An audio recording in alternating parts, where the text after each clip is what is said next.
ప్రియమైన వాళ్ళారా, ప్రభువైన యేసు క్రీస్తునామములో మరి అందరికీ వందనాలు. మరి ఈ దినము మన యొక్క వాక్య ధ్యానం కొరకై మత్తయి సువార్త 12వ అధ్యాయంలో నుంచి ఒక వచనం చదువుకుందాము.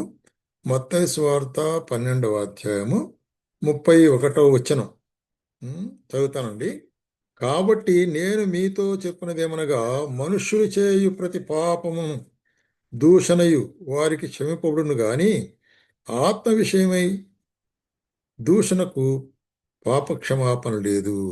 ఆత్మ విషయమైన దూషణకు పాపక్షమాపణ లేదు. యేసు ప్రభు చెప్పే మాట ఏంటంటే, మరి ఇది ఏ సందర్భంగా ఇక్కడ చెప్పబడుతున్నది అంటే, యేసు ప్రభు మరి అనేకులను స్వస్థపరుస్తూ, మరి ఆయన దయ్యం పట్టిన వారిని, గుడ్డివారిని, మూగవారిని అందరూ కూడా స్వస్థపరుస్తూ వస్తుంటున్నాడు. మూగవారు మాట్లాడడానికి ఆయన శక్తినిస్తుంటున్నాడు. అప్పుడు జనులంతా కూడా విస్మయం పొందినారు. ఈయన దావీదు కుమారుడు కదా, ఈయన ఇట్లాగా ఎట్లా చేయగలుగుతున్నాడని. అప్పుడు పరిసయ్యులు ఏమంటారంటే, పరిసయ్యులు ఆ మాట విని, వీడు దయ్యములకు అధిపతి అయిన బయల్జెబూలు వలనే దయ్యములను వెళ్ళగొట్టుచున్నాడు గాని మరి ఎవరి వలన కాదనిరి. కాబట్టి పరిసయ్యులు దూషిస్తుంటున్నారు. ఆ? దయ్యములకు అధిపతి అయిన వారి ద్వారా దయ్యములను వెళ్ళగొట్టుచుంటున్నారు అంటున్నాడు. అప్పుడు యేసు ప్రభువు ఈ కార్యం చెప్తుంటున్నాడు.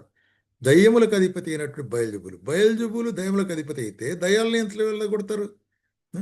అది ఎట్లా సాధ్యమవుతుంది? కాబట్టి మీరు ఒకవేళ యేసు ప్రభువును మరెక్కడ దూషిస్తే పర్వాలేదు, కానీ పరిశుద్ధాత్మని ద్వారా లేక దేవుని యొక్క ఆత్మ ద్వారా జరిగించబడేటువంటి కార్యాన్ని దూషిస్తే మరి అటువంటి వాటికి పాప క్షమాపణ లేదంటున్నాడు. కాబట్టి ప్రియమైన వారులారా, ఇక్కడ గమనించవలసిన కార్యం ఏంటంటే, యేసు ప్రభువును వారు దూషించినారు అనేక కార్యాలు. అయితే ఇక్కడ పరిశుద్ధాత్మ ద్వారా లేక దేవుని ఆత్మ ద్వారా జరిగినటువంటి కార్యాన్ని దూషిస్తుంటున్నారు. అది మరి చాలా భయంకరమైనదిగా, మరి పాపం క్షమించబడినటువంటి యొక్క పాపముగా ఉంటున్నదనే కార్యాన్ని మనం చూస్తుంటాం అన్నమాట. అందుకొరకే మార్కు సువార్తలు కూడా 3వ అధ్యాయము, మార్కు సువార్త 3వ అధ్యాయము 28వ వచనం చూస్తున్నాం చూడండి. మార్కు సువార్త రైట్. సమస్త పాపములను మనుషులు చేయు ప్రతి దూషణకి వారికి క్షమింపబడును గాని పరిశుద్ధాత్మ విషయము దూషణ చేయవాడు ఎప్పుడును క్షమాపణ పొందక నిత్య పాపము చేసిన వాడై ఉండునని మీతో నిశ్చయముగా చెప్పుచున్నాను. కాబట్టి పరిశుద్ధాత్మను దూషించుట అనేటువంటిది అంటే, మరి దేవుని యొక్క ఆత్మను దూషించుట లేక తిరస్కరించుట అనేటువంటిది ఎంత భయంకరమైన పాపము, క్షమింపబడినటువంటి పాపము అనేటి కార్యాన్ని ఇక్కడ మరి మనకు బయలుపరుస్తున్నాడు. అయితే మరి ఈ పరిశుద్ధాత్మని ద్వారా మనము ఏ విధంగా ముద్రించబడుతున్నామనే కార్యాన్ని అపోస్తలుల పౌలు ఎఫెసీయులకు రాసిన పత్రికలో చదువుతాం. 1వ అధ్యాయం 13వ వచనం.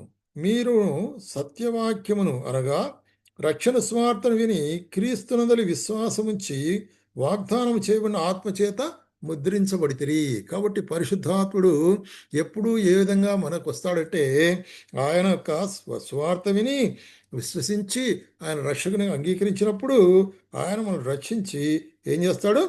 ఆత్మచేత ముద్రిస్తాడు అనేటువంటి కార్యం. మరి ఈ విధంగా పరిశుద్ధాత్మ మనకు ముద్రించబడినప్పుడు ఈ పరిశుద్ధాత్మ మనలో నివసించేవాడుగా ఉంటున్నాడు అనేటువంటి కార్యాన్ని మనం బాగా గమనించవలసి అనుకుంటున్నాం. అందుకొరకు ఏమంటాడు? అదే ఎఫెసీయులకు 4వ అధ్యాయంలోనే 29వ వచనం. ఇక్కడ ఏమంటున్నాడంటే, వినువారికి మేలు కలుగునట్లు అవసరమును బట్టి క్షేమాభివృద్ధికరమైన అనుకూల వచనమునే పలుకుడు గాని దుర్భాషను మీ నోట రానియకుడి. దేవుని పరిశుద్ధాత్మను దుఃఖపరచకుడి. విమోచన దినం వరకు ఆయనందు మీరు ముద్రించబడి ఉంటున్నారు. కాబట్టి దేవుని పరిశుద్ధాత్మను దుఃఖపరచకుడి. కాబట్టి మన యొక్క మరి సంభాషణ అనేటువంటిది మరి ఎవరైతే రక్షించబడిన తర్వాత వినువారికి మేలు కలుగునట్లు అవసరమైన, అంటే ఇతరులకు మేలు క్షేమాభివృద్ధి కలిగేటువంటి మాటలే కానీ మరి కొండ మాట్లాడేదాని కానీ అబద్ధములకు మాట్లాడేది కానీ మరి ఒకరి మీద సాకులు చెప్పే మాటలు మాట్లాడేది కానీ మరి అవన్నీ కూడా క్షేమాభివృద్ధి కలుగజేయవు. కాబట్టే అటువంటి వాటి ద్వారా ఏమవుతుంది? పరిశుద్ధాత్ముడు దుఃఖపడతాడు. కాబట్టి మనలో ఏమన్నా పరిశుద్ధాత్ముడు దుఃఖపడతాడు. కాబట్టి మరి పరిశుద్ధాత్మని దుఃఖపరచకుడి అంటాడు. కాబట్టి అది మన యొక్క బాధ్యత ఏంటున్నది, పరిశుద్ధాత్మని దుఃఖపరచకుండుట అనేటువంటి అంటే పరిశుద్ధాత్మ యొక్క కార్యముకు విరోధముగా మన జీవితాల్లో ఉండకూడదు అనేటువంటి కార్యాన్ని మనం చూస్తుంటున్నాం. అట్లాగే తెస్సలోనికీయులకు రాసిన పత్రికలో కూడా 5వ అధ్యాయము 19వ వచనములో ఏం చెప్తున్నాడు ఇక్కడ? ఆత్మను ఆర్పకుడి. చూడండి, ఆత్మను ఆర్పకుడి, ప్రవచించుట నిర్లక్ష్యం చేయకుంటున్నాడు. కాబట్టి ప్రవచనం అనేటువంటిది పరిశుద్ధాత్మ ద్వారా బయలుపరచబడేటువంటి వరం. అది దాన్ని మరి మరి నిర్లక్ష్య పెట్టకూడదు. అదే సమయంలో మరి ఆత్మను దుఃఖపరచకుడి లేక ఆత్మను ఆర్పకుడి అంటే అదే అర్థము. ఆత్మకు మరి ఆత్మను దుఃఖపరచకుడి అనేటువంటి. అందుకే హెబ్రీయులకు రాస్తూ కూడా ఏమంటాడంటే, హెబ్రీయులకు 6వ అధ్యాయము రైట్ 4వ వచనం, ఒక్కసారి వెలిగింపబడి పరలోక సంబంధమైన వరమును రుచి పరిశుద్ధాత్మలో పాలివారై. చూడండి, ఇక్కడ ఎప్పుడు ఈ కార్యం ఏంటంటే, ఒకసారి వెలిగించబడి పరలోక సంబంధమైన వరమును రుచి పరిశుద్ధాత్మలో పాలివారై దేవుని దివ్యవాక్యము రాబోయుగము సంబంధమైన శక్తుల ప్రభావమును అనుభవించి నా తర్వాత తప్పిపోయిన వారు తమ విషయములో దేవుని కుమారుని మరలా సిలువ వేయచ్చు బహాటముగా ఆయన్ను అవమానపరుచున్నారు గనుక వారు మారు మనసు పొందినట్లు అట్టి వారికి మరలా నూతన పరచుట అసాధ్యము. చూసారా? కాబట్టి మరి ఒకసారి వెలిగించబడి, ఎట్లాగా వెలిగించబడి? ఆయన యొక్క పరిశుద్ధాత్మ కార్యం ద్వారా మన యొక్క మనోనేత్రాలు వెలిగించబడిన తర్వాత తిరిగి మనము మరి చూసినట్లయితే, వెనుక తిరిగినట్లయితే, మరి ఆయన యొక్క మార్గం తప్పిపోయినట్లయితే, తిరుగుబాటు చేసినట్లయితే అది ఎట్లా ఉంటుందట? మరి యేసుక్రీస్తుని ఇంకొకసారి సిలువ వేసినట్లవుతుందట. మరి అది అవసరమా? అటువంటి కార్యంలో మనం పాలు పొందుట అది మంచిది కాదు. కాబట్టి అటువంటి వారిని తిరిగి నూతనపరచుట, రెన్యూయింగ్. కాబట్టి వెనుకబడిన వారిని కొంతమంది మరి చూసినట్లయితే మంచి భక్తిలో ఉంటారు, దేవుని యొక్క కార్యాల్లో మంచి బాగా పాలు పొందేవారు ఉంటారు, రక్షించబడిన తర్వాత బాగా మరి సమాధానంగా ఉంటారు. అయితే కొంతకాలం అయిన తర్వాత వాళ్ళు ప్రభువును వెంబడించడం మానుకుంటారు. కారణం ఏంటో? ఆయా విధమైన చిక్కుల్లో, సమస్యల్లో, మరి లేకపోతే ఇబ్బందులు, పాపంలో బట్టి లాగబడతారు. వాళ్ళు వెనకబడిపోయిన తర్వాత తెలిసి తెలిసి వాళ్ళు వెనక్కిపోయినారు కాబట్టి వాళ్ళని తిరిగి మరి ఒప్పించుట అనేటువంటిది చాలా కష్టం అంటాడు. అందుకొరకే మరి అదే హెబ్రీయులకు రాసిన పత్రిక 10వ అధ్యాయంలో కూడా ఇంకో మాట చూస్తుంటాం. హెబ్రీయులకు రాసిన పత్రిక 10వ అధ్యాయం 26వ వచనంలో ఏమంటున్నాడు ఇక్కడ? చూసినట్లయితే, మనము సత్యమును గూర్చి అనుభవ జ్ఞానం పొందిన తర్వాత బుద్ధిపూర్వకముగా పాపం చేసినట్లా పాపమునకు బలి ఇకను ఉండదు, కానీ న్యాయ తీర్పునకు భయముతో ఎదురు చూచుటయు విరోధులను దహించు ఓ తీక్షణమైన అగ్నియు నిలిచిండును. చూసారా? కాబట్టి తిరిగి తిరిగి పడిపోవట అనేటువంటిది. అందుకొరకే అది పరిశుద్ధాత్మని తిరస్కరించుట, లేక దుఃఖపరచుట, లేక నిర్లక్ష్య పెట్టుట అనేటువంటిది. అందుకొరకే ఇక్కడ అపోస్తల కార్యం 7వ అధ్యాయంలో కూడా స్టెఫను తన యొక్క సాక్ష్యం చెప్తూ ఏం చెప్తున్నాడు?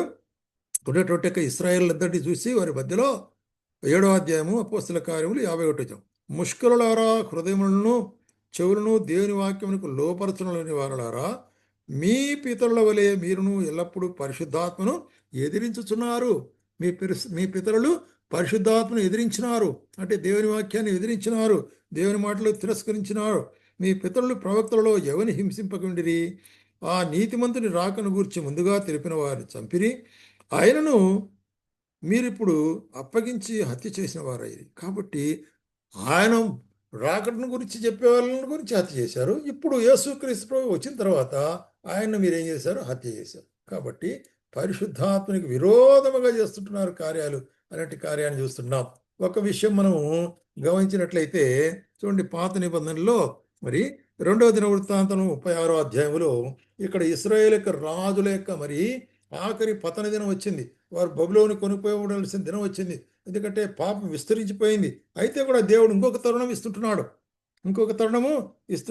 అందుకొరకే 36 2వ దినవృత్తాంతం 36వ అధ్యాయము 15వ వచనం, వారి పితరులు దేవుడైన యెహోవా తన జనులందరూ తన నివాసములందరూ కటాక్షము గలవాడై వారి యొద్దకు తన దూతల ద్వారా వర్తమానం పంపుచూ వచ్చెను. వారి తిరుగుబాటు గురించి ఆయన తన దూతలను వర్తమానం పంపుతుంటున్నారు, ప్రవక్తలను వర్తమానం పంపుతుంటున్నాడు. రైట్. ఆయన పెందలకడనే లేచి పంపుచూ వచ్చెను. వారు దేవుని దూతలను ఎగతాళి చేసి ఆయన వాక్యమును తృణీకరించుచు ఆయన ప్రవక్తలను హింసించుచు రాగా నివారింపశక్యము కాకుండా యెహోవా కోపం ఆయన జనుల మీదకి వచ్చును. ఏం చేశారంట? మరి ఈ వాక్యాన్ని తృణీకరించినారు, ప్రవక్తలను హింసించినారు, మరి ఎగతాళి చేసినారు.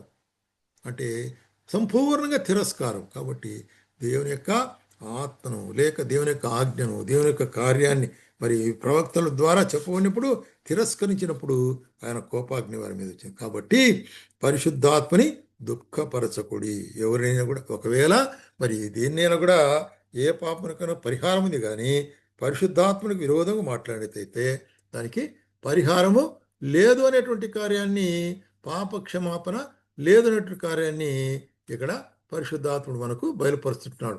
కాబట్టి ప్రియమైన సహోదరి, మన జీవితాల్లో కూడా ఆయన ద్వారా రక్షించబడిన మనము, పరిశుద్ధాత్మ పొందిన మనము, మనలో ఉండే పరిశుద్ధాత్మని మనము దుఃఖపరచకుండా లేక పరిశుద్ధాత్మకు విరోధమైన కార్యం చేయకుండా మనల్ని మనము భద్రపరుచుకునే వారుగా ఉంటున్నాం.